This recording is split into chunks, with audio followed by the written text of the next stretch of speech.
Welcome to our channel. इथे मी आज अख्खे मूग आणि तांदूळ यांचा डोसा तयार करून दाखवणार आहे। रेसिपी तशी साधी सोपीच आहे आणि ती पूर्ण रेसिपी बघण्यासाठी व्हिडिओ संपूर्ण बघा, कुठेही स्किप करू नका आणि रेसिपी आवडल्यास लाईक शेअर सबस्क्राइब करा। तसेच तुम्ही इथे समजा मुगाच्या ऐवजी मटकी हरभरे असे तांदळासोबत वाटून सुद्धा डोसे बनवू शकतात। तर मी इथे फक्त हिरवे मूग आणि इथे अर्धी वाटी तांदूळ आणि 1 वाटी मूग घेतलेले आहे आणि ते 2 बॅचमध्ये व्यवस्थित वाटून घेतलेले आहे।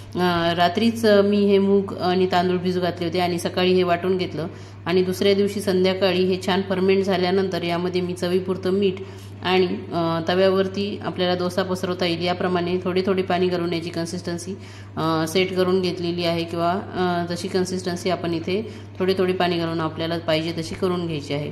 तसे मुगाचा डोसा हा वेट लॉससाठीही एक चांगला पर्याय ठरू शकतो किंवा तुम्ही डाएट करत असले तर तुम्हाला हा रात्रीच्या जेवणासाठी किंवा सकाळच्या नाश्त्यासाठी छान पर्याय असू शकतो।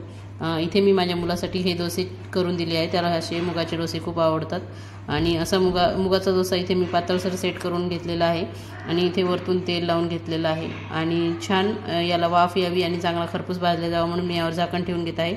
अशाच पद्धतीने मी सर्व डोसे तयार केलेले आहेत आणि इथे मी गन पावडर होती माझ्याकडे ती टाकून घेतलेली आहे आणि सर्व डोसे करून अशी छान रोल करून मी इथे तयार करून घेतले आणि प्लेटमध्ये सर्व करून घेतले। रेसिपी आवडल्यास तुम्ही लाईक शेअर सबस्क्राइब करा। धन्यवाद, थँक्यू।